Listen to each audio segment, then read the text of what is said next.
What is going on, Pats Nation? You guys already know who it is. Patriots Global back here with another one.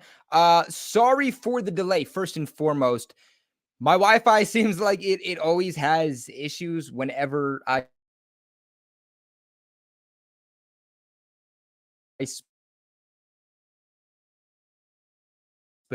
specifically have a try to work through this here for you.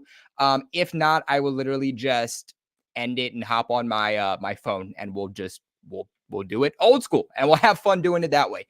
Make sure you guys let me know that everything is coming in good on your end. We did have Bleacher Report right before this. Unfortunately, there was some issues at the end of that stream too. So a couple of technical difficulties here today, but we are going to, of course, power through. As you guys see, Rob is not currently here. Hoping that he'll pop in here at some point. He texted me while I was in Bleacher asking if everything was, still on. And I said, yeah. Fortunately, Bleacher did go a little bit longer with some technical difficulties that we were having, but until he comes in, we are going to hop into today's stream. And at the end, or towards the end, rather, I should say, of this, we are going to have Patreon members. If you're a Patreon member, if you want to come in at the end, share some thoughts, share some opinions, you are going to be more than welcome to do so. So, big shout out to everybody who is here. Gabriel, N27, diehard Pats fan, Joshua, King Dante, Michael. So let's just hop into this. Now, I see everybody, saying Christian Gonzalez. Christian Gonzalez is popping off. Yeah, Christian Gonzalez is popping off. Are you kidding me? Christian Gonzalez today has a couple of key plays, one of which that interception on Tyreek, the other on a fourth quarter play. I believe it was fourth quarter, third or fourth, but I believe it was fourth quarter. He was covering Tyreek. It was on third down, is able to deflect the pass. So with that being said, I feel like now is the best time to let you guys know that we are doing a giveaway.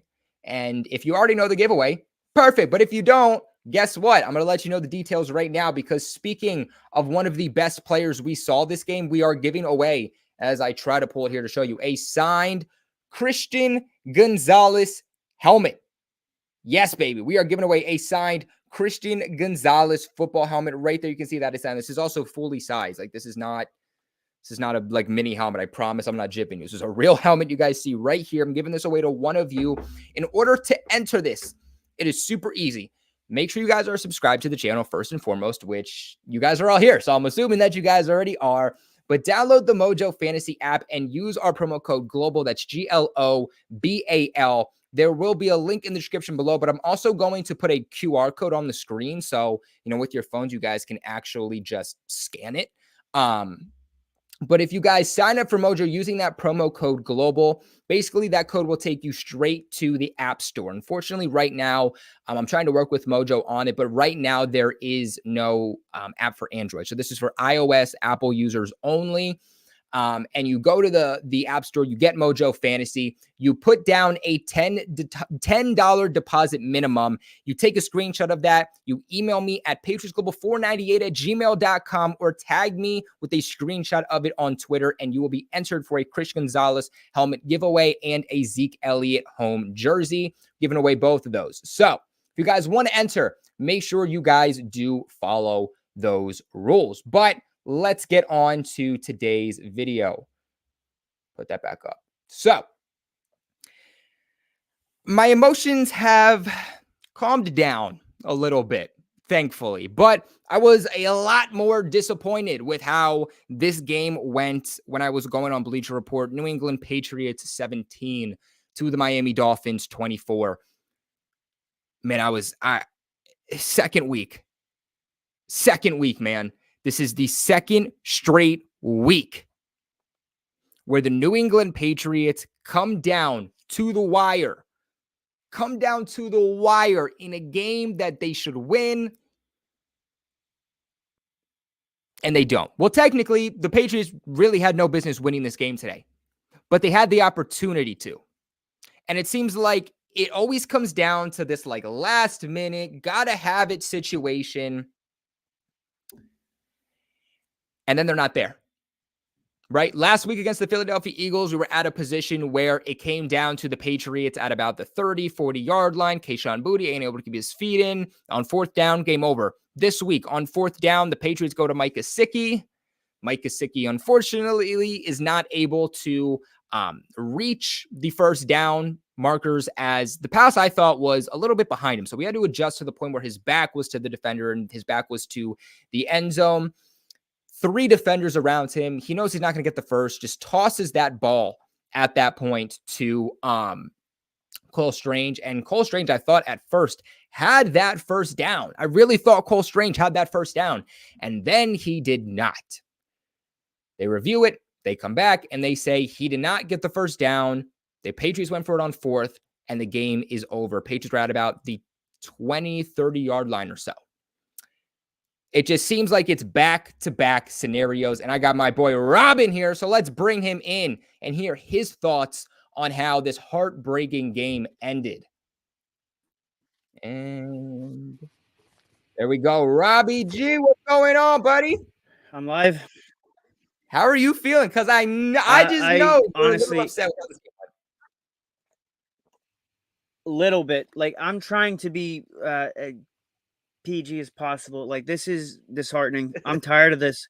This is just this has so much like the Raiders game of last year, the Vikings game of last year. Why is it that we're always just so close and we just look, I thought that was a first down, but I'm not gonna go in. I don't like playing this moral victory garbage. It is what it is. That's not the reason why we win the game. That's not the reason why we lose the game. Honestly, looking at this, man, this told me there was more bad Dolphins than it was good Patriots, or more bad Patriots than it was good Dolphins. Nothing about what they did really impressed me. I'm gonna look, me being a hater, whatever. What did they really do other than capitalize off our own stupidity? I'm gonna be honest with you. We had so many opportunities in the red zone to punch it in. The interception, the fumble by Pop Douglas, and then just like, what is going on? And God forbid, like next week is a must win. Like, we have the Jets, and with how everything's been going, I don't know if that's even a gimme anymore. Yeah, man. I thought that this week already was a game that the Patriots had to win. They obviously started off kind of bad against the Eagles. And I don't want to say bad, but you lost, right? So you can't really say it was a good game. But the Patriots lost ultimately, and I thought that this was going to be a have-to-have-it game, not only because they lost to Philly, but also because of just seeding-wise, right? And this is something I just talked about over on Bleacher, but for those who went there, I'm going to say the same thing. The Patriots were at a position where the Miami Dolphins they're going to go to the playoffs. If Tua stays healthy, they're going to go to the playoffs. I think they look really, really good right now. And they made the playoffs last year. I mean, ultimately, if the Patriots won that last game, they wouldn't have, and the Patriots would have. But in reality, the Miami Dolphins did go to the playoffs last year, and I think they're only looking better with pieces still coming back. So I think this was a have-to-have-it game for the Patriots, who could not start 0-2. For those of you who don't know, the last 7 teams who have started the season 0-2, one of those teams has made the postseason, and that was last year in the Cincinnati Bengals. So the odds are against the Patriots right now, who are 0-2, to actually make the postseason, and we know this team has to make the postseason because Robert Kraft will come out and seems like each year is vocally expressing his disheartenness with Bill Belichick. So, not even for just AFC East purposes and how the Patriots are going to rank, because I think the Jets will still finish 4th, but I think 1-3 is still up in the air. And I thought this was important for the Patriots to win, for that to still be up in the air, for them to potentially run for the East or even grab second, and even for the AFC in general, because I think a lot of teams at the end of the season are going to have the same record, and it's going to come down to seeding. It's going to come down to teams you've beaten, teams you've lost to. And I think games against Miami specifically are going to be very, very important for those seedings, and the Patriots come down with this L.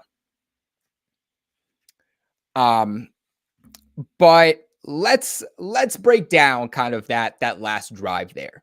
by the Patriots. So I thought it was looking really, really good, right? The Patriots are able to get this last second, ball back. They're given this opportunity and they drive down the field. I thought Mac was looking good.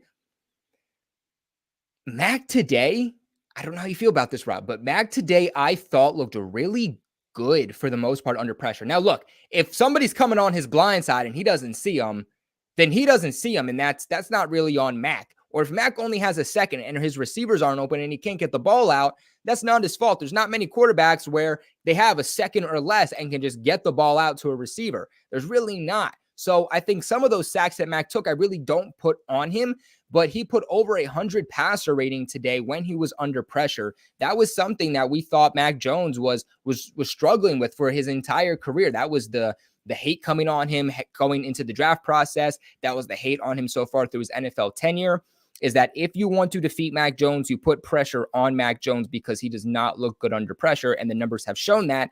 Today, they showed us the exact opposite. And I thought that showed that specifically on that final drive for the Patriots offensively. But then, like we said, they finally stall kind of in the same type of style that they did last week against Philadelphia. You have any thoughts on that, Rob? Look, and you know how I feel about Mac, but up until this point, through 2 games, and I get it, that one interception in the end zone. I mean Parker, he's really the 80-20 guy he's been talking about, and he needs to go up there and get that. But other than that, like Mac has done up until this point, look, I can't tell if he's rattled. I can't. Last year, you've seen it a lot where he was thrown off his back foot, closing his eyes, throwing the football up there. Just imagine if you just get this guy a damn wide receiver one. I'm tired of this. Like, we got guys that are good, not great. No field stretchers, that guys that you really need to, as a defensive coordinator, game plan for. And that's really like how many times did we run screens today? There was a 2nd and 1, I believe it was in the 3rd quarter, where we had to get the first down. It was really a critical down. We run the football with Ramondre Stevenson. You get stuffed, no yards. And then we do a pitch play or a toss. I'm like, no, you go back to Stevenson again. You do that again. So I know I just went on a tangent or whatever. Going back to Mac, up until this point, up until what he's shown me a lot more poise, a lot more command of the pocket. He's not just immediately, like, you can't read his snap count anymore. Last year, they were like, he couldn't get the playoff until like the last second, and you really could kind of basically jump the gun and get him before he could ever get the football off, and they were just sacked, whatever. He got them to jump on one of the plays and got us about 5 yards back after getting, what was it, 1st and 20? Yeah. So just looking at how his command is in the pocket this year, it's night and day. But I don't know. I'm beside myself right now. I'm trying to hold my inner Patriot fan back from just like screaming at the wall, because this is just disheartening. Yeah. And you hit on Mac Jones and you hit on that interception. And, one thing that I'll say about the interception is, like, where else does Mac Jones go with that ball, right? Like, I look at that. And when you look at the replay too, when Mac Jones releases the ball, Devante Parker has the leverage over Xavier Howard still. He's boxing him out to the sideline.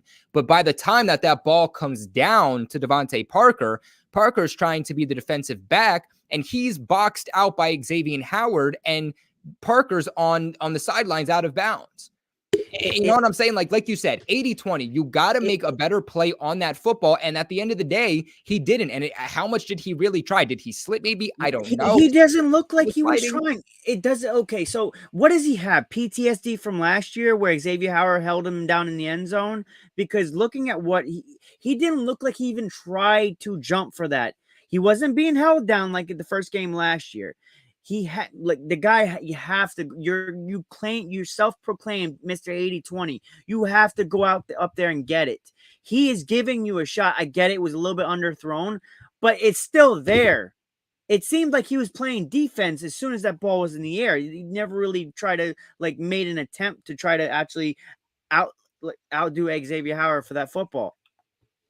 So who would you put more on this interception? Because, I've had maybe casual fans, or maybe it's just middle schoolers. You never know who's behind that.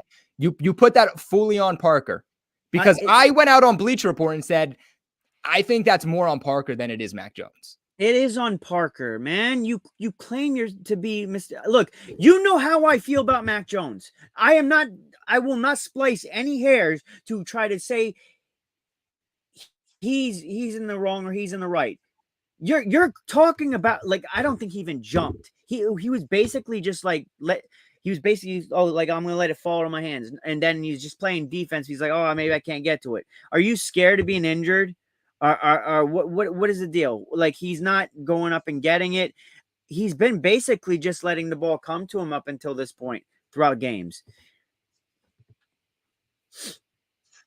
Yeah, no, I know what you mean. I mean, other than that interception, which again, the Patriots were knocking on the red zone to start punching the ball down the field, and then they throw that interception just a couple yards away from the end zone.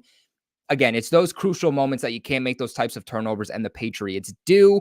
But other than that play specifically, I thought Devante Parker in his 2023 season debut looked absolutely stellar. He picked off for the most part where he picked off last year, and he showed why this offense will take a step forward when Devante Parker is healthy and able to be that cover blanket for Mac Jones. He finishes today with 8 targets for 6 receptions, 57 yards, 0 touchdowns, and a long catch of 14 yards. But he did lead the Patriots overall in receiving yards today. And another area that I really liked about Mac Jones today, actually 2 things that I really liked about Mac Jones today, something that I said on Bleacher Report that he added to his toolbox was Mac Jones' ability to escape the box, escape pressure, and be a little bit mobile. He extended that play. Like, that's something I really liked with Bailey Zappi and that pocket awareness last year. And I wasn't a big Zappi guy, as a lot of people were, but that was something I really liked about him, was that pocket awareness, his ability to escape the pocket, extend the plays. And so far this season, against, a really great defense in the Eagles, and a defense we don't exactly know what they are yet. They're either good or they're mid in the Miami Dolphins. Mac Jones did it yet again today. I thought that I was really impressed with that. But something he did for 2 weeks in a row here is the fact that he distributed the ball to several different receivers. There still isn't that one guy that Mac Jones goes to, which maybe that's a bad thing in some people's minds. But to me, I also say, you know what? Mac Jones still isn't going to one specific guy on this offense, to me, which is hard for defenses. Like I said last week, it's hard for defenses to really pinpoint who you're going to go to and say, we got to lock down that guy. We got to take that guy away. And that's how we limit this offense. I mean, he went to Parker with 6 receptions. He went to Hunter Henry with 6 receptions. He went to Gesicki for 5 receptions. Kendrick Bourne for 4. Juju Smith-Schuster with 5 receptions today. Like, he really distributed the ball yet again today. So those are 2 things that I've really liked so far from Mac Jones. I respectfully have to disagree. I feel like he needs that guy. I don't mind the whole spreading the football out, but there has to be a level of continuity. I want a guy that, like, it's like, what was that? He's down there somewhere. He's down there. We don't have down there somewhere guy. We don't. And you go look at the guys that make this leap this year, the year 3. It's Jamar Chase for Joe Burrow. It's Stephon Diggs with Josh Allen. It's with Jalen Hurts is Devontae Smith / AJ Brown. We don't have that guy. We just got, like, Belichick goes to Walmart, sees what he's got on the produce shelf, and he's like, you know what? I want feta cheese. When you should be getting maybe a watermelon or something else that will help cater to your quarterback's growth. No, we're going to go and settle for basically bargain bin shopping. What was the point in bringing in Juju when you could have paid a little bit more for Jacoby Myers? I get Jacoby Myers as a possession wide receiver, but at least that was Mac's go-to. Like, you knew, like, that's the guy you need to get the football to. Juju has basically done nothing. I don't know. I mean, I respectfully disagree with you, Global. I apologize, man. I feel like you get this kid somebody great as a wide receiver 1, like, call up Tampa Bay. Call up freaking Cincinnati Bengals. They're 0-2. Make a pitch for T. Higgins. Look, you got to do something. Yeah, and I'm not against the Patriots bringing in a wide receiver one whatsoever. I think that only elevates this team, obviously. But even if a wide receiver one comes here, I want to see Mac continue to do what Mac is doing now in distributing the ball. And I feel like they're not going to go out, at least right now. Maybe in the offseason they do when they have real money. But right now, I don't see them going for the 2023 season, getting a true wide receiver one, because I think Belichick's going to look at it and Belichick's going to say, well, Mac Jones is distributing the ball to several different guys. He's having the production. We don't need a true wide receiver one in here right now. So, again, I agree that he should have that blanket guy, and that year 3 leap for guys who have gotten that wide receiver has been tremendous. And Mac Jones wasn't given that guy in that year 3. But I think for now, the fact that we're seeing that distribution to different guys is very promising to see from him. But man, like, it all boils down to that, like, we're not going to be competitive. He's on a rookie deal. That 5-year option's coming up. Like, okay, so Jason OTC, supposedly we have the most money going. I don't know how accurate this is going to be when it comes to time, because, salary cap, like, people hit their milestones and stuff and get more money. But yeah, it's always different. Currently, we're $115 million. Now, that probably is going to fluctuate and probably go down to around $70 million, and we'll probably still be number one. So is this for 2024, you're saying? Yes. So it's by Jason OTC. He's got a blue check mark, so I said some level of credibility. So from what I've heard, so this is a screenshot that I took. I heard the Patriots in 2024 are supposed to have about 117.4 million. I heard that. I want to say I screenshotted this September 10th, so this wasn't too long ago. So obviously, we really never know these numbers. Like, we're not going to get an exact number. So it's around this average number that me and you are talking about right now. So the Patriots should have like around $100 million, $120 million in the offseason. The Patriots are actually projected to lead NFL cap space over the next 3 seasons. And again, cap space worked in a majority of different ways, but the Patriots are expected to have 117.4 million in 2024, 223.4 in 2025, and 286.1 in 2026. Obviously, don't, pump your fist a little too much. We do lead the NFL, but contracts are getting higher because, money in today's day and age is a little bit different with inflation. Like $10, what it used to be in a couple of years isn't going to be what $10 is now. So it's a little bit different. But they're still expected to lead. So yeah, you hope that they're able to go out and grab one of those guys. But at the end of the day, I thought that not a bad showing for Mac Jones for 231 yards. I thought that my biggest takeaway from Mac Jones was the amount of passes that he was asked to throw, dude. 42 passes. Last week, he threw what? 50, between 50 and 55 last week, and he's asked to throw 42 this week. You are asking this to be a pass-first offense right now.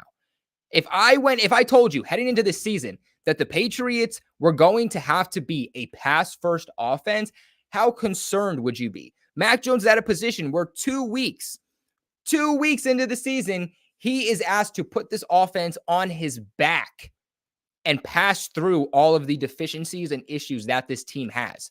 The Patriots don't have the offensive line to be able to be a pass-first team. They don't have the supporting cast. They don't have a wide receiver to be able to be a true pass-first team, which is why we constantly talked about this is a run-first team. You have Ramondre Stevenson, a top 10 running back in the league. You then had Ezekiel Elliott, who solidified the fact that this was going to be a run-first team. And the Patriots, by the way, this was including Mac Jones' 5 rush attempts. The Patriots had a total of 25 rush attempts today for 88 yards, 1 touchdown, and the longest run was that 4th quarter run by Mac Jones. There's no run game right now. There's no run game right now with Ramondre or Zeke Elliott. I don't know if I blame that on our run. I blame that on the offensive line blocking. Look, you can... At the end of the day, like, our biggest kryptonite is the fact that, like, okay, so we went into this game with 3 of our 4 starting cornerbacks being injured. The fact that, look, I know maybe we'll go into it later, whatever. I'm not going to. Okay, so our offensive line, you can't do much more than what we did today. There's no other way around it. And they were missing Jalen Phillips. their best pass rusher. So we could play this game of like, oh, we are missing this guy. They were also missing people. Like at the end of the day, but yeah, I'm not playing the moral victory crap. It's really getting annoying. Yeah, it's through 2 weeks already, and if we just real quick, and we'll keep breaking this game down, but if real quick we just take a look, let me pull this up real quick. We take a look at the Patriots' remainder of the schedule. We can see that Philadelphia, L, Miami, L, the New York Jets. This is a game that the Patriots should win. I thought that for the majority of the game against Dallas, it was a little bit closer than I thought. Now, Dallas was never, or excuse me, the Jets were never like leading or anything like that. They never really made it a competitive game, but it was still a little bit closer for the majority of the game than I thought. But then it became an absolute blowout. The Patriots should beat the Jets. If the Patriots can't beat the Jets, then this is a worse team than last year. And that's just straight up. And so far from what we've seen, this isn't a worse team than last year. So, from what that being said, the Patriots should beat the Jets, but then you go into Dallas, and the Patriots at that point, I don't see how they're going to win. Dallas is the hottest team in football right now, in my opinion. I think at that point, the Patriots are 1-3, and then head into New Orleans. What's kind of your thought, heading into next week and kind of just beyond? I honestly, I'm not really a big Zach Wilson fan, but looking at what the Jets did, they didn't look bad at all. They were keeping, they kept themselves in that game for the most part, and it just started to crumble. If they could just take anything from what they seen, what we did today, where like Tyreek Hill with the pre-snap motions, you don't think that Garrett Wilson can do that same thing? 110%. The only difference is they don't got another guy that can run 23 miles per hour. But yeah, this is a must win. I think. See, I can't even say that we're definitely going to win against them. We should. Zach Wilson, Zach Milfson, whatever you want to call him, is at quarterback for them. He is dreadful, but he's looked serviceable enough today to keep them in the game. Or the Jets defense didn't even play that great. Like he did pretty good. Some of the runs that he made were pretty damn good. But yeah, we should beat them. We should. Yeah, I would 100% agree. Back to kind of this Miami game, I thought that the Patriots kind of recipe to win the game was going to be run the ball efficiently. They did not do that. In order to win time, to have time management, clock management, and win time of possession. So I thought they had to run the ball efficiently in order to also keep Tua and Tyreek and Waddle, basically that entire offense, off the field. Now, they didn't do that. And the other thing I said was that you had to, force 1 or 2 turnovers from that Miami offense, which they did. Christian Gonzalez's interception. But I said that the Patriots, they weren't going to be able to have turnovers in this game. And they did. We saw I believe 2 turnovers last week, if I remember correctly. And we saw 2 turnovers this week. We saw, actually, you know what? We saw the same thing. We saw the same thing in terms of ball security this week. We saw a fumble by Demario Douglas. Last week it was Zeke Elliott. And then we saw an interception last week that wasn't on Mac Jones. And we saw an interception this week, which wasn't on Mac Jones. So I don't know. I just wonder what this team was doing this week to truly prepare, because, I think ball security is what you need to start asking, because this team is not what Bill Belichick has always prided the New England Patriots and his team on. 4 turnovers. I don't know exactly where that leads in terms of the NFL, but we got to be pretty up there. The margin of error with this team is very limited. In years prior, we could have at least a little bit, because it was more of a mind game. Nobody's scared of us anymore. Nobody. So they look at this. They should be scared of Mac Jones a little bit, because I'm going to be honest with you, I'm not a big Mac Jones. You know how I feel. And that kid's starting to look real. Rob don't like him.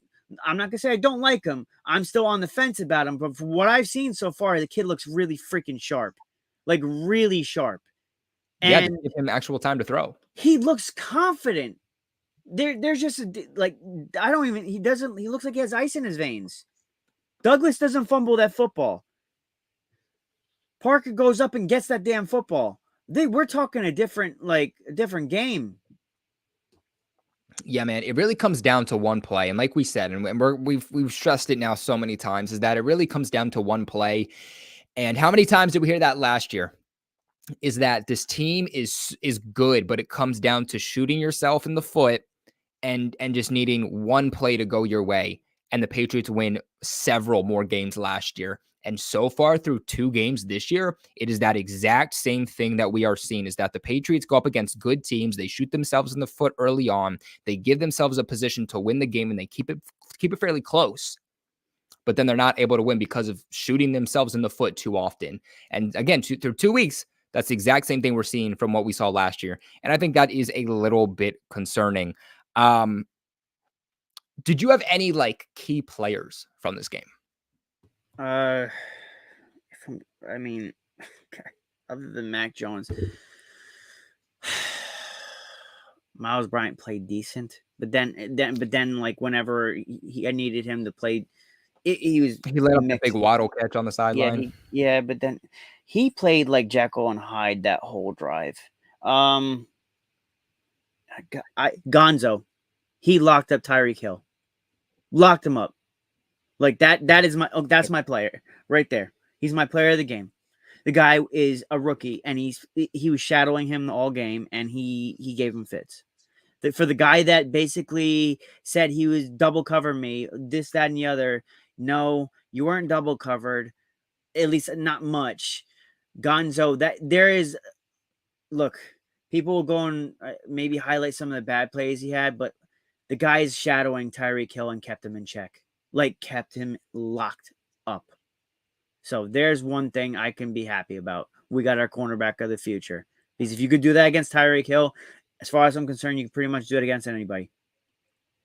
Exactly. I mean, if y'all don't want to enter the giveaway for Gonzo's signed helmet now, you might never want to enter it. I mean, this dude is literally on fire through 2 weeks so far. This helmet is going to be worth so much more than it was bought for, and it was already No. I'm about to just like give it to me. I want it. Yeah, Roger's gonna come rob my If house. y'all don't want it, I want it, because look, this kid is like, he can be better than what Stephon Gilmore was with us. So if you're not entering this giveaway, then you know what, man, I'll throw my name in the damn hat. Did you hear what they call Gonzo? They call him like the silent assassin, because he says something 3 like that. words and then takes your freaking lunch money. Exactly. Now, somebody asked something. Let me try to find it real quick. And I want to see what you think about this, because one of my biggest takeaways too was the fact that the Patriots had a lot of deficiencies at cornerback, which I think prohibited them a lot in this game. I thought the fact that they had their 2 biggest cornerbacks that they needed in this game out. I would say Gonzo is probably your second other than John Jones, but the reason that Marcus Jones became, I think, top 2 is because John Jones didn't play in this game. But John Jones obviously scratched in this game. He wasn't playing, dealing with an injury late on into practice this week. So then you have Marcus Jones go in, and not too late into the game, Marcus Jones also goes down with an injury and kind of forces you to play Miles Bryant, kind of switching with some safeties from time to time on the outside. So we have King Dante here, who says Gonzo absolutely locks him up. He didn't say absolutely, but I'm going to add that for him. But Gonzo absolutely locked him up. Bro, if we had John Jones and Marcus Jones and Jack Jones, who I also forgot was not a part of this game also, we would have had that pass game on lock. So keep in mind, all of these quarterbacks that didn't play for the Patriots, and the Patriots held Tua Tagovailoa, who put up almost 500 yards last week, to 249 yards, 1 touchdown, and 1 interception. Can I just say that the Chargers defense is not good? Like, they're not. Jackson, They're not. They're not. Look, that man was he was assistant corner. What's also he's coming off a significant injury, so let's just let him have his due before we throw stones at him. But you're missing 3 out of your 4 starting cornerbacks, and I don't count Marcus Jones because he went down too. So you're missing 3 out of 4. And I'm gonna be honest with you, there is nothing that Tua did that impressed me. I will. I don't know if you said in the beginning of the stream when I was coming in that you said you were impressed with Tua. I'm not. You are versing Sean Wade, Miles Bryant, and Gonzo, and you're struggling. The only reason why we lost this game is because we were bad Patriots. They were not good Dolphins. We were bad Patriots. I will stand on that. I'm not going to play moral victory crap, but we shot ourselves in the foot more than they beat us. Yeah, man. I think there were also a lot of unneeded penalties at bad moments for this team also. I don't think it's nearly as bad as last year, but I think it's something that does still need to get cleaned up. It's really just something that is transitioning itself from last year. And I'm really hoping that this is a situation where like the Patriots pick up where they left off for the first half of the season, but then they get hot the second half of the season and learn from those mistakes. And I hope that that's something that happens. But at the end of the day, we're not actually going to know that until that happens. But I thought that there was some questionable play calling at some times too. Like, I'm not going to put this all on the run game. I'm not going to put this all on Mac Jones. There was a point in the run game. This was, I believe, third or fourth quarter. I don't remember which quarter exactly it was. It was 2nd and 1. We got stuffed. Ramondre Stevens got stuffed for no gain, and then they did a toss. This is exactly what I was going to say. I said this earlier in the stream. It like, and I Skywars said that we start off slow. Yeah, that's the truth. What I've noticed is that when our backs are against the wall, we perform the best. I'm tired of that. Don't perform the best in the beginning. Why is it that when we're down 16-0, down 17-3, all of a sudden we turn into this all-star team? Yeah, no, I completely agree with you. I was just looking at that play and I was saying, you're down, you're past the 50 and on a run play, which I don't hate that they ran the ball there. It's 3rd and 1. Okay, if you want to run it up the gut, run it up the gut. Or put Parker on one side, Bourne on the other, maybe have them overlap each other and run a couple of slants and pick up that first. It's 1 yard. It's not that hard, but you run a toss, and a toss is going to put you already 5 or 6 yards behind the starting line of scrimmage. It was a bad toss to begin with. And there was a couple plays where we're running the football, and it's as if we were kind of like premeditating what we were going to do. It was so predictable that it was going to be a run that the defender was already there. Like, what happened to jet sweeps? Why you have a little bit of speed? You could have done Jalen Reagor today. At this point, why not? Why not? I want to cry. No, man, I completely agree with you. And you know, one thing about the defense, because I thought the defense for the most part wasn't too bad. You're going up against what was the best offense in the National Football League last week, and it wasn't close. You're going to go up against, even last year, this was like top 3 in the NFL. I think it was actually the best offense in the NFL statistically last year. The only problem we had is that we were getting little to no pressure on Tua. He had all day, and I get it. There were a lot of quick passes, but like we couldn't get any pressure on him. It just looked like he just could do whatever he wanted back there. Yeah, I thought that this was a game where the Patriots had to get a lot of pressure on Tua, but the problem is it's very difficult to pressure Tua because what you can't do is you can't constantly be blitzing or sending out all-out blitzes because Tua's very good at reading the field, especially pre-snap, and being able to get that ball out super quick. There's actually like NFL GMs and coaches who have come out and say like, it is very hard to pressure Tua because he gets the ball out in less than a second when he needs to. And that's the very tough thing about trying to blitz. You have Jalen Waddle and you have Tyreek Hill. Exactly. So I'm sorry. No. I'm not a Tua fan. I'm not going to hype him up. No. I think you take away those receivers, at least one of them, he looks significantly average. You actually go look it up. I can't remember where I found this stat. He throws one of the most uncatchable footballs. So yeah, I mean, you look at what he did the first 2 years of his career, whatnot. He really didn't look all that great. But you know, point being is the Patriots had to get pressure with their front 4 guys. You know, they couldn't get pressure with blitzing or sending guys from a corner blitz or a safety blitz or an all-out blitz, because doing that, you know, you're going to get a big play from Tyreek or you're going to get a big play from Waddle. And what you said, the Patriots really got little to no pressure today. And I really thought they were going to be able to after they got a lot of pressure last week against the best offensive line in football in the Philadelphia Eagles. So I was a little bit disappointed in the Patriots' inability. They only got 1 sack today, and that sack came coming out of halftime from Matthew Judon.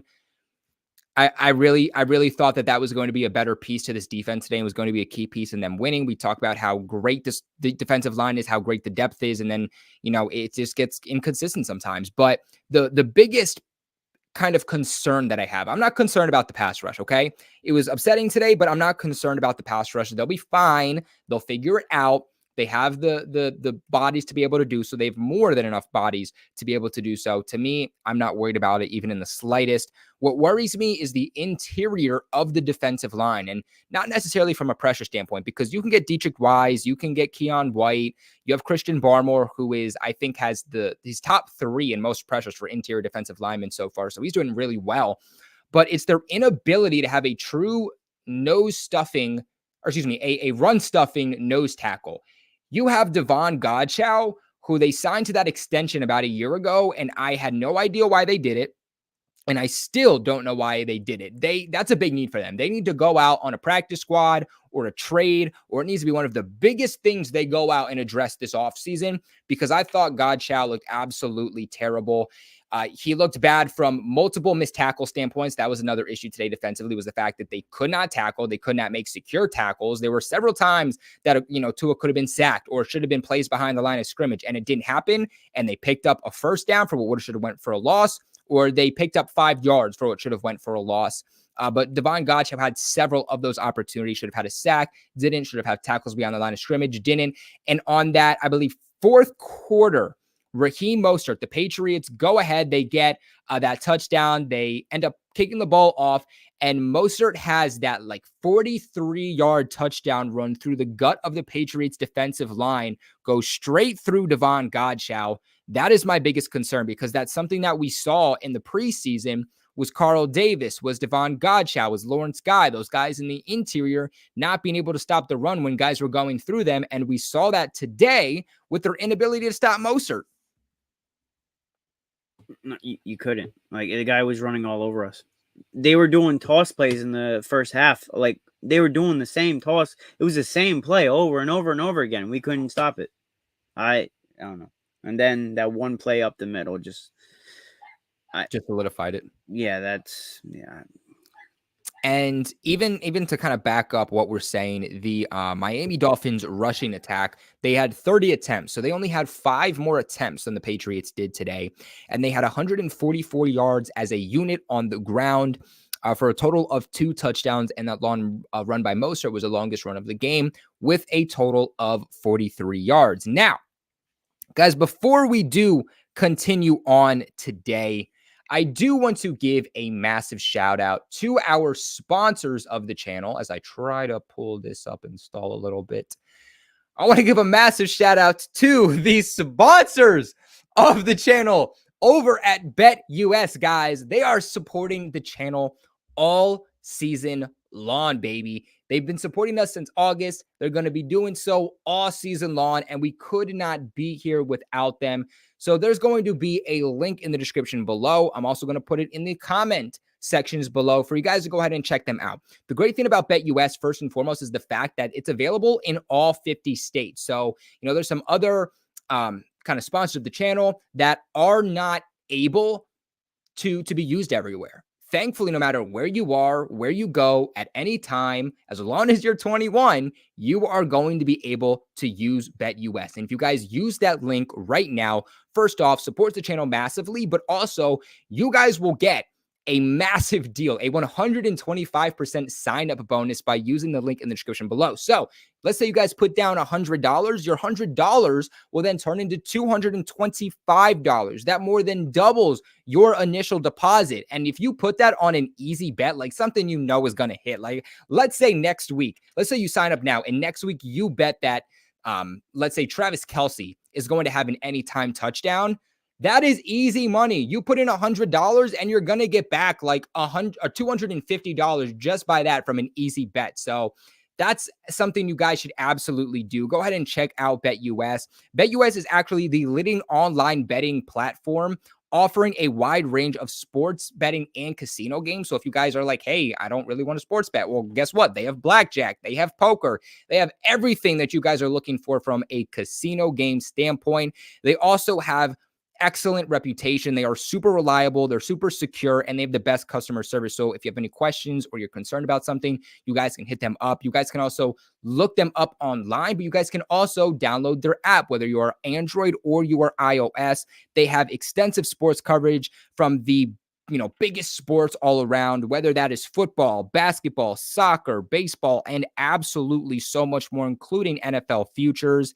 And they also have a variety of different options to bet on, such as pregame bets, such as live betting, such as parlays, and even prop bets. So make sure you guys check out BetUS with that link. Get your 125% sign up bonus and support the channel. Thank you, BetUS, for supporting us here over at Patriots Global. So now back with the video as I try to find our overlay. There we go. So back with the video. Let me find some of my notes here. What do you think of Hunter Henry? Hunter Henry is the most productive tight end in the National Football League through 2 weeks. This is the second week that we've seen a touchdown. In 2021 with Mac Jones was new to the Patriots. He was a rookie. Hunter Henry was new to the Patriots. I think he had like 6 weeks or something like that where he had a touchdown, like in every single week, at least one touchdown. Are we seeing the reemergence of Hunter Henry? Because I literally have written in my notes, Hunter Henry is the Patriots end zone. Do not throw to anybody else when you reach the end zone.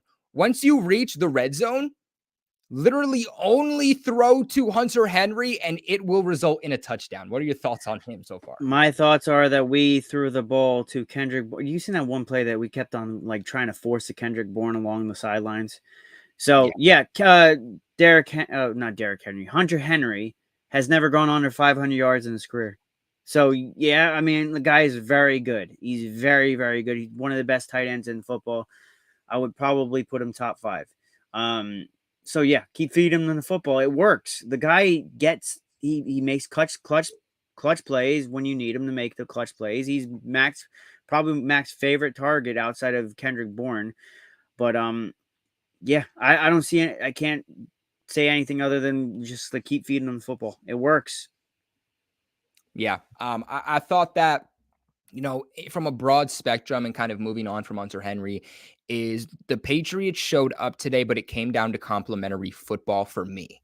That's what this came down to, right? Like the offense was able to drive down and make a play. You need the defense to make a stop and give the offense the ball back because the offense wasn't able to produce early on, and now we're in a big hole. And then what does the defense do? They let up a 43-yard touchdown run to Raheem Mostert or something of the sorts that either gave them 3 points or gave them 7 points. And it just went from a 1-possession game to a 2-possession game, from a 1-possession game to a 2-possession game. And it seemed like any opportunity that then the Patriots would get a punt from the Miami Dolphins. What did the Patriots offense do to follow up? The Patriots offense then punted the ball. It's complementary football. Your offense has to complement the defense and vice versa. So then my counter argument to that is this. If you're on the field as much as they were and your offense ain't doing worth a jack, I mean, that's what's going to happen. The defense, for what it is, you're missing 3 out of 4 starting cornerbacks. They did their thing for the most part. You can't really ask for much more than you have Miles Bryant out there, who I still cannot stand him. He just gives up big plays. Now it's just you filter in a couple good plays, but yeah, if you're not producing on offense, every time we were in the red zone, we would shoot ourselves in the foot. You get in the red zone, Demario Douglas fumbles the football. You get in the red zone, Mac throws an interception that maybe wasn't his fault. Maybe Devante Parker needs to go up and get that. You get in the red zone, you're not converting, you're not getting points out of it. So yeah, I mean, like your defense is going to be on the field more times than not. It's peanut butter and jelly. They mirror each other. And if one side is not doing good, the other side's going to suffer. Yeah. And you know what? They even got an absolute miracle play let me tell you, in the type of play I don't really think I've seen before in the NFL. I've only place I've seen a play like this is me playing Madden Mobile back in the day. Like if anybody's ever played Madden Mobile, it has like this like hack where you just like keep running. And then when the ball's hiked, like it finally lets your player come through and it's just like an easy field goal block. And it looks exactly like that when Brendan Schooler came in and just timed it correctly, ran from the side and blocked a kick today. And the timing of that, man. That was beautiful, dude. Are you But kidding me? If he doesn't time that right, that's a flag. If he doesn't time it right, then it's a field goal that's made. But that also goes into their kicker kicking on later in the game and missing it, which kept us into a 1-possession game. 4 for 13. Now he's 4 for 13 on field goals more than 50 yards. I don't know. That's probably going to be something that comes and bites him in the long run. But yeah, what Brandon Schooler, I look, man, he's training with Slater. He's learning that we got our guy for the future. It was weird. He was just like, I was like, what is he doing? He's like running around a circle and just like times it. And I'm like, and that block, oh my Lord, and freaking incredible. And it gave the Patriots offense excellent starting field position. And I can't remember for the life of me. And we did nothing with it. I was about to say, I can't remember if that was a drive. No, we did nothing. But that's what we're talking about, right? Complementary football. You get a play like that, you're starting at the 45, 50-yard line. You got to go down and put up points. And if you can't, then you're not playing complementary. I don't know. I think the offense is going to need some work. I thought before the season even started, this offense was going to need some work and was going to take some time for them to get to the potential that we know that they have. I thought they showed a lot of potential week 1, and I was like, maybe it's not going to take as long as I thought. But week 2 showed me that, no, it is going to take some time. My original thought was still correct, and that we shouldn't expect everything all at once from this offense. I thought what they showed week 1 against Philly was great, but there's still potential there, man. Like when we ran no huddle, there's potential. When we ran no huddle, they couldn't stop it. We were just at will, and then all of a sudden we were just like, slow it down. It's like, why are you slowing it down? Yeah. No, yeah, I agree with you. Let's see what other kind of notes I have down here. So do you think that Demario Douglas, real quick, I'm curious on your thoughts, because obviously we saw Kayshon Boutte, who he, didn't have any receptions last week, but was targeted 4 times, 2 big times, and has the same issue with toe tapping. And then he's a healthy scratch this week. Are you concerned at any way, shape, or form that Demario Douglas is going to be put in the doghouse after that fumble? No, not at all. He was caught off guard. I mean, it is what it is. You need to have better, like he didn't, I probably didn't tote it right. Bradley Chubb just made an amazing punch out. Similar to like Peanut Tillman. He really did a really incredible job punching out. Look, Demario Douglas, yeah, he should probably have had better possession, but I don't think it's gonna. He's just he's too dynamic to keep him off the field at this point. With how our health is at wide receiver, and how Juju's just not doing it. You gotta keep him playing. Did you see on that big Juju reception? So I think it was the drive where Ramondre goes in and he punches it in for the touchdown. Mac Jones extends the play. He goes out wide. He motions to Juju to come back. Mac Jones hits Juju on the sideline, and it was a really my God. Did you see him grab his knee after that, or is that just me? He did grab his knee a little bit, and then he just did like a little rocking motion. If I'm not mistaken, that was his best throw of the game. Where like, was it to Juju that he threw that ball to? It was just like a laser. It was amazing throw. I don't know. Maybe his knee's messed up. I don't know. So that's the big question right now. I don't know if you know this or not. The big question. That's why I posted this video about Juju. Like, is it time to worry? Should Patriots fans be worried? Albert Breer came out and said that his knee's gonna ticking time bomb, basically. Exactly, and that was my concern. Is, are we seeing Juju? Even last week, it looked like he was scared to get hit, or he wasn't ready to play football. And after today, him making that play, but then grabbing his knee right after he makes a contested catch.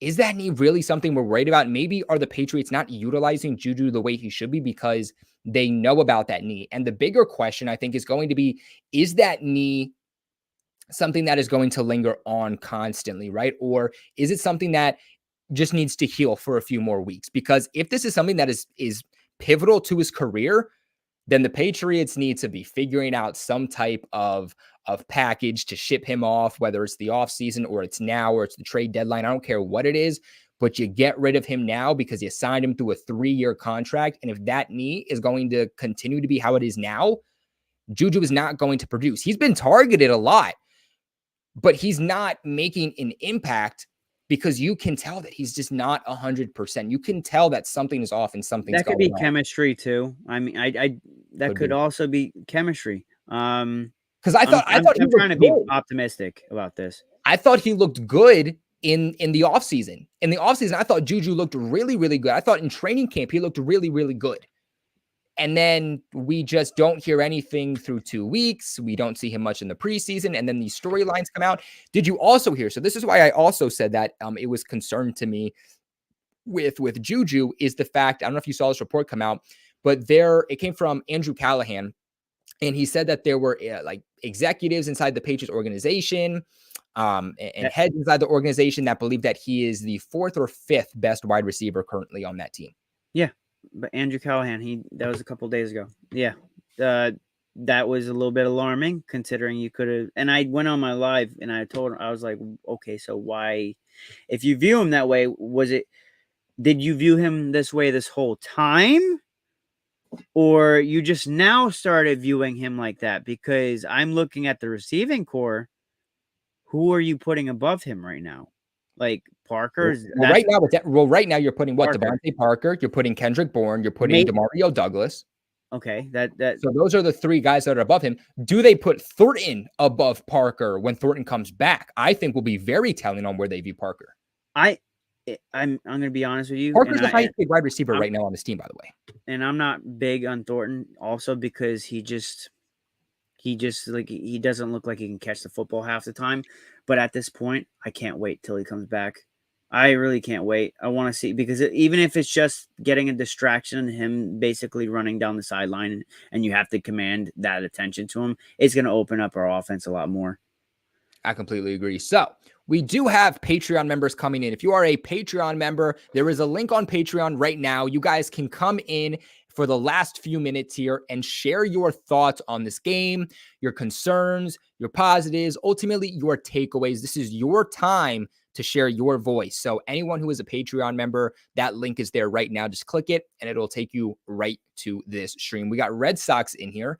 Let's see what Red Sox has to take away from this game for Miami against New England. All right. Red Sox, how you doing, man?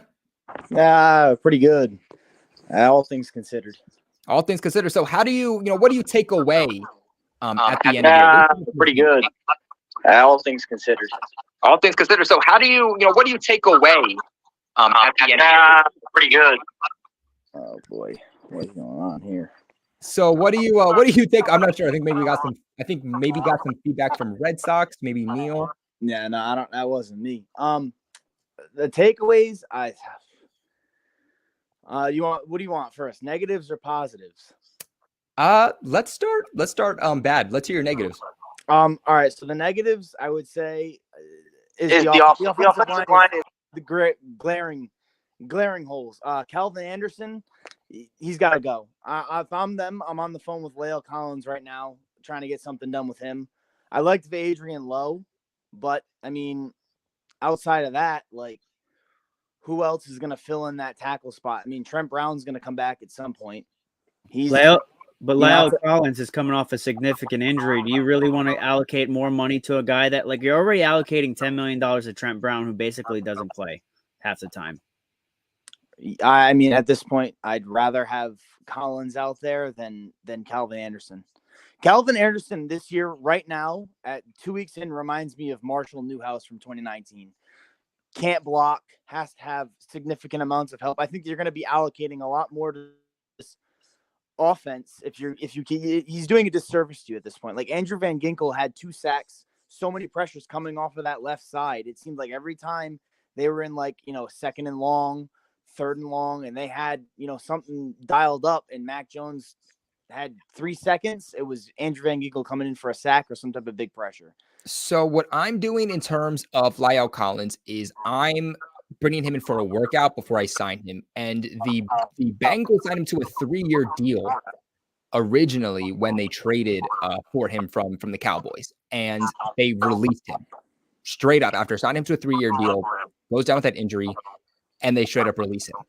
So with that being said, I'm seeing where he is because do the Bengals know something maybe we don't? Right. Yeah. There is always the uncertainty, but I mean, at the same time, I'm on the phone with him right now trying to get something done, some type of progress. They're interested in him. I think that at some point you're going to have to say, hey, look, we're bringing him for a workout. If he does well with the workout, then that is what it is. You go from there. But you can't keep putting Calvin Anderson out there and expecting him to be a serviceable right tackle or any tackle in reality if Mac Jones is going to be throwing the ball. But you can't get this run game started. Nothing's working. At the end of the day, though, just because, I mean, we look at it with the Bengals. They basically, it doesn't matter who they throw out there. They just can't protect Burrow.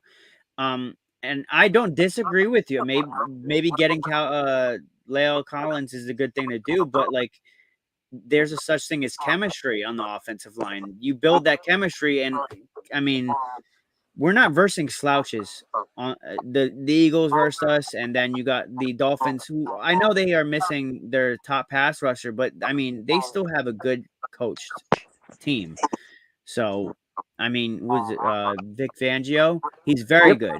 So, bringing in La'el Collins and allocating now even more money to a position where by the way, we going into this offseason, we held 11 offensive linemen.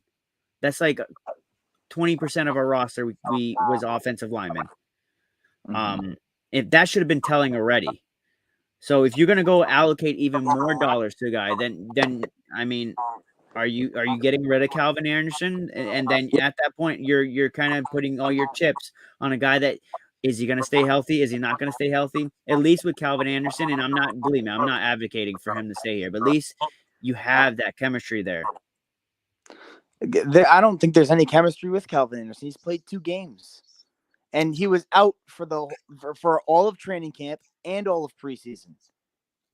I don't think there's any chemistry there with Calvin Anderson at all. I'm just trying to be optimistic, man. I don't know. I think at best, what you have there, if you don't go out and sign La'el Collins, if Trent Brown comes back and he's healthy, you have Vidadrian Lowe, who I thought played a pretty decent game at left tackle, and left tackle's hard to play. If you try him, I would like to see him at right tackle if Calvin Anderson continues to play like this. Or why not just put Trent Brown in his natural position at right tackle and have Vidarian Lowe at left? Like, there you go. You could do that too. I think that Vidarian Lowe played a decent enough game to the point where I'd feel comfortable with him being on this offensive line more so than Calvin Anderson. And I mean, there's that. And at the same time, that with the offensive line being like that, you can't call any plays. The most you're going to be able to do is call those screen plays. If you give Mac no time to throw the ball, you have no run game because of this offensive line. Yeah, you had some injuries. That offensive line is completely injured. Everybody up and down on this team is injured right now. So I mean, at the end of the day, like you guys touched on the Juju Smith-Schuster thing. He could have a bad knee. I don't know if that's true or how true that is. I'm not putting anything on these, reporters or insiders that say, oh, his knee's going to explode. He says his knee is getting stronger every day. So I'm putting validity into the claim, but at the same time, you can't always be like, oh, well, his knee is a ticking time bomb. Like, is it really though? Or could it just get like re-aggravated and he could be out for a week? What's the actual injury here? Devante Parker has issues staying healthy. The offensive line's injured up and down the board, with concussions. What's his name? David Andrews in his hamstring. Cole Strange had an injury. Mike Onwenu had an injury. And also, these are 2 guys that also didn't play it all in preseason and didn't play it all and didn't do a lot of training camp. So you're working with a very green offensive line no matter what here. So I think it's going to take some time for this offensive line to, warm up and not be as rusty as they've been. Like you saw in the first quarter, they played like shit. They played terrible in the first quarter. Guards, center, tackles, everybody did. And then throughout the game, David Andrews got better, Cole Strange got better, Onwenu got better, and they were working well. But the tackles, especially on that right side with Anderson, was trash. Very good points, man. So Jeez, great breakdown. I think with Calvin Anderson, he's shown some promise. I thought that he showed some really good abilities today, but then he also showed some inconsistencies. I think the biggest issue we've seen through 2 weeks has come from his inability to be able to go up against speed rushers. Power rushers, I think he's fine, but when it comes off to speedsters off of the edge, he's not able to contain. So we'll see if that can get better, but I think that's the same thing, that happened with Marshall Newhouse too. And we'll see if that can get better, but if not, that's something that, we'll get him benched. But I do think, we have to give him a little bit more time just because obviously he didn't play a whole lot. He didn't play a whole lot in training camp. We saw him a little more in OTAs and whatnot. So we have to see a little bit more how he plays and if this is just an adjustment period. But there's definitely some of those inconsistencies there. So did you have any more maybe positive takeaways? I know you said that you had some negative and positives. So you have any positives there? Well, I mean, I did want to touch on Marcus Jones. I think that dislocated shoulder. Interesting. Easily. From someone that suffers from dislocating, my left shoulder dislocates a lot, but the way he held his arm walking off the field where he was holding it and it was bunched up to him, I know that feeling and I know that looked like it popped out of its place. And shoulder pads hide that injury. That looked like it popped out a little bit. Interesting. So that could be that one. That could be something serious now that you're talking like that's like, that I don't know how bad Mike Gesicki's was, but I mean, that's 4 weeks to 8 weeks of recovery now. So think about that. But this right now they're super, super thin at cornerback and, Gonzalez played fantastic. Obviously like you're going to have some bumps in the roads. Like he's a rookie. That, says a lot, but the fact that he was able to essentially, not lock down Tyreek Hill, but play well enough to the point where Tyreek Hill wasn't as big of a factor that he was a week ago against J.C. Jackson, the former Patriot, where J.C. Jackson didn't look like he wanted to even touch Tyreek Hill with a 10-foot pole. I think that, he's going to be good. That pick, super happy for him. It's great. And he's fast and he's tall. So like I think that's a good matchup on him on the speedier or even the bigger receivers too now. But at cornerback, man, like you put Sean Wade out there and Miles Bryant out there, that's going to be serious hole right there. Cause teams, you saw it already. Teams targeted the shit out of, especially to Sean Wade at the end of that first half. On that big play right before that Tyreek Hill touchdown, he targeted Sean Wade, and Sean Wade got beat on a corner route. Miles Bryant kind of surprised me a little bit because he didn't get beat a whole bunch, and the 2 plays that he did get beat, he was still right there with him. Like he was able to bring him down to the ground relatively quickly. And he had a couple of that bang in boom, the tackle for loss. I'm like he's getting better. I will say that he hasn't looked like he's been getting burnt a whole bunch. But at the same time, Marcus Jones being your starter, John Jones you should get back, so that'll be decent enough as a replace as something in terms of depth. But that's not good. Oh, and the Marte Mapu thing. I mean, people were saying that it was bullshit in the Discord. Like, man, like. They said it on the commentary like that. The liability is put on the defense, and it sucks. It was a bang play, man. Exactly. He couldn't really slow down. He was trying to make a play for the ball, and he wound up just hitting him. Yeah, Miles Bryant. I mean, he was basically Jekyll and Hyde all game. He would have like a lot of like good plays, but then he would have a lot of bad plays. Now, as far as you were saying, like how Tyreek Hill, he kept him in check. No, he locked him down. He had 9 targets for 40 yards and is a long of 15. No, he put that man in a box. He put him in a box. 9 targets and he only caught the ball 5 times for 40 yards. Yeah, I get he got a touchdown, but that was on a goal line stand, and he had a long of 15 yards. Being a rookie, being matched up against AJ Brown, Devante Smith, and Tyreek Hill, and the fact that he's done what he's done. This guy is the star of the future. Yeah, for sure. I like him. By the way, for think- anybody but- asking how to donate to the channel, that is a link in the description below. We have a PayPal and we have a Venmo. So for anybody who wants to donate to the channel in any way, shape, form, or capacity and leave a comment, we will obviously answer that live on here. So I know a couple people are asking.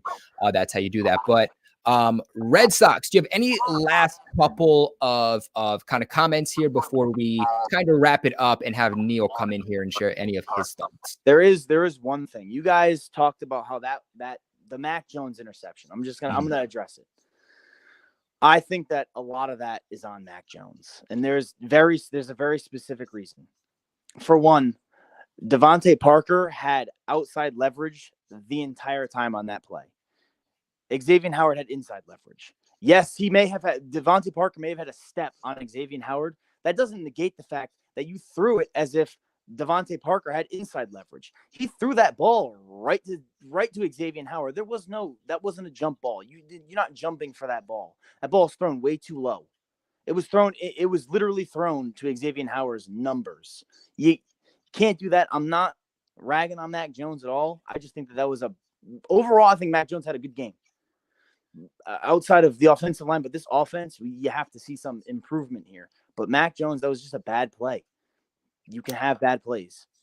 Yeah, I mean, I honestly thought when he threw the ball that, me personally, I gotta, probably look back and just make sure. But I really thought that when Mac Jones threw the ball, it did look like Xavier Howard kind of had that outside leverage versus Parker's inside leverage. And then kind of when that ball came down, it kind of was vice versa. And I don't know if Parker kind of slipped, but it looked like his one leg was just extended out. He was, out of bounds, trying to make a tackle, was even holding on Xavier Howard a little bit. But, even then, Xavier Howard was getting hooked last week. So, I also can't blame Mac Jones for maybe trying to take a shot against the guy that was getting absolutely cooked. So, I think it's kind of, give and take. But, even Parker, when you're going to say you're 80-20, you got to put up more effort than you saw there, because I really just didn't see enough effort. Yeah, I didn't. They just look sloppy all the way around. You're not going to win games turning the ball over twice. You're not going to win games not blocking. You're not going to win games not having a run game. You're not going to win games, overthrowing or underthrowing, or your guys not catching. This offense just looks sloppy. It's not something that you're used to seeing from a Patriots team, to be honest. Every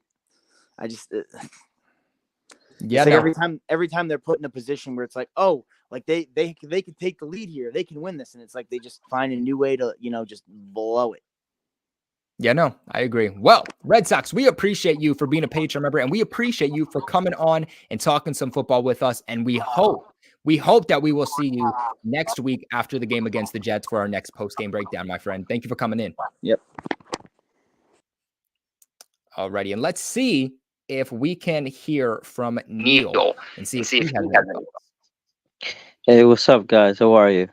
Was good. Jesus, feedback. Trying to get over this stupid loss, man. Look, this defense is something else. Holy Jesus.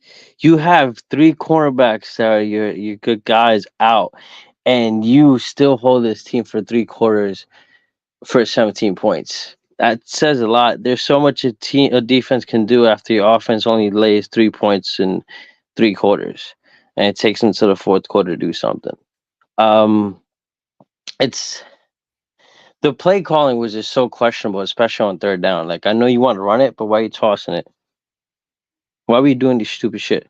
Why are you doing these stupid shenanigans? Yo, you got 2 people you could just run up the gut. We just need a couple runs, my dog. You snuck it with Mac about 2-3 times. So you mean to tell me we couldn't just run it straight with Stevenson? I'm sorry. I'm not a coach or anything, but I think that's 1 + 1 = 2 right there. Just things like that just caught me off guard. Mac with the pick, yeah, you should have not thrown it right to him. But on the other hand, yo, Parker, my dog, at least help the dude make it incomplete. Don't just stand there and look pretty. At least do that halfway, man. Like, at this point, I feel really bad for Mac, but I appreciate how he can handle adversity so much, because it's like, yo, my O-line is not doing jack for my running backs, and for the first quarter or two, they weren't doing jack for me. So it's like, and I'm still like, hey, I threw you a touchdown. I finished with 73% accuracy. Like, I don't know how much more can this kid give you if you're not going to give him a O-line that's meshed together, is healthy. The whole Trent Brown thing, I agree with you, Rob. Put that dude at right tackle. Put the other Vikings guy that we picked up on left tackle. I don't give a shit. We're going to have to mess around now. We can't keep waiting on that. Or send his ass to Logan Airport. Yes, Because that's never what we're in for. Look, and then if you look at the offenses, like the whole Juju thing. So I was like, I'm sorry, we're talking about a few million here difference for a guy that I thought you was gonna incorporate more. I'm sure this guy is not crap, 100%. You could incorporate more. Why aren't we doing this?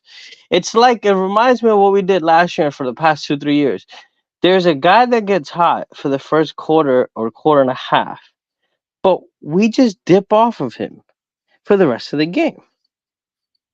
The problem is, man, people over maybe overglorifying Juju. I mean, your feedback can kill me, man.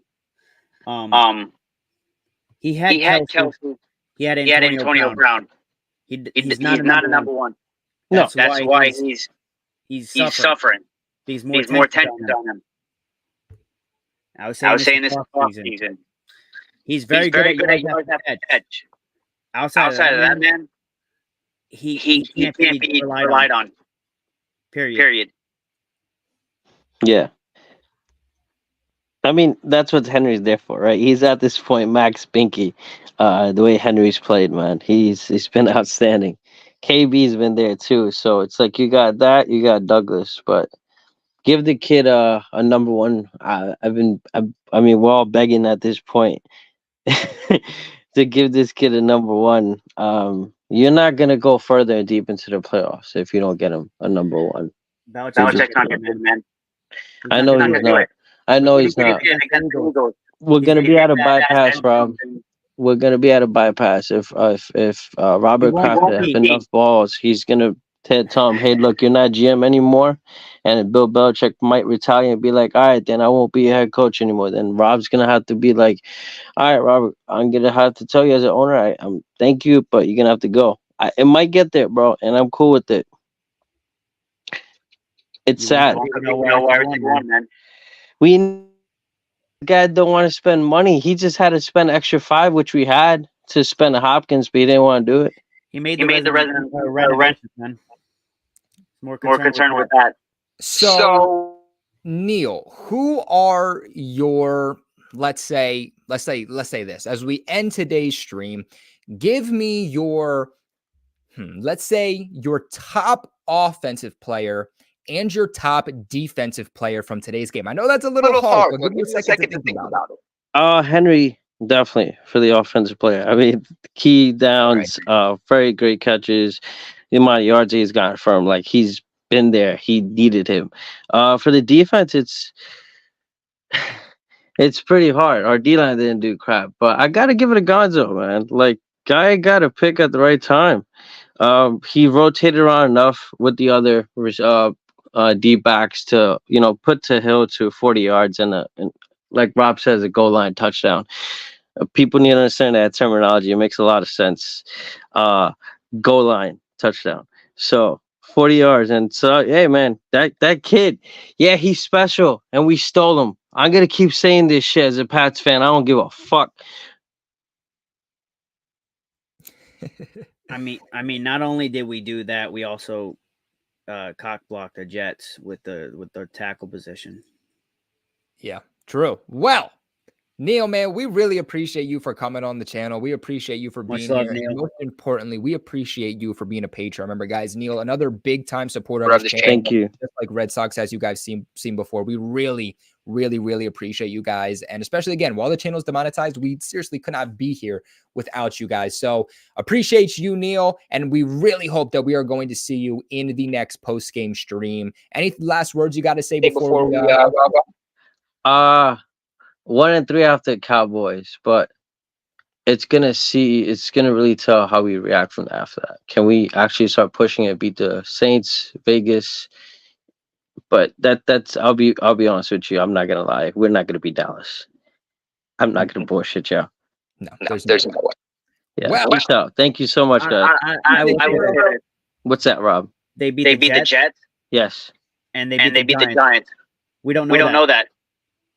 Those both are bad teams. That's true. Very That's bad teams. That's very true. Point. That's very true, Rob. But thank you guys. Hey, appreciate you, bro. Appreciate it, man. Alrighty, guys. So, of course, that is going to wrap up today's stream. There's 103 people in here, guys. Make sure you hit that like button before anybody leaves. On your way out, make sure to leave a big thumbs up. Takes less than a second. It really supports the channel. You guys leaving a thumbs up tells the YouTube algorithm that this channel's videos should be pushed out and not punished. A lot of times, if the videos don't perform well with comments or shares or likes, then a lot of times they'll basically closet the channel or closet the video. So make sure you guys do leave a big thumbs up on your way out. It really helps and really supports the channel.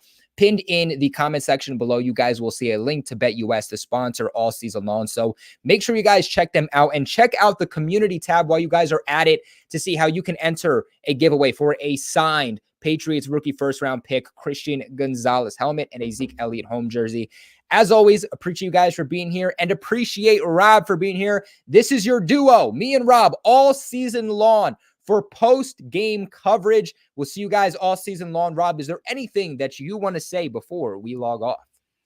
Good, bad, indifferent, hate us or not, we love you guys. Appreciate you guys tuning out. We appreciate you guys. Like always, make sure to like, comment, and subscribe, and we will see you in the next one. We have losers and videos coming out tomorrow because it is too late for that to come out tonight. So that will come out early tomorrow. Stay tuned for that. But as always, we appreciate you guys, and go Pats. Go Pats.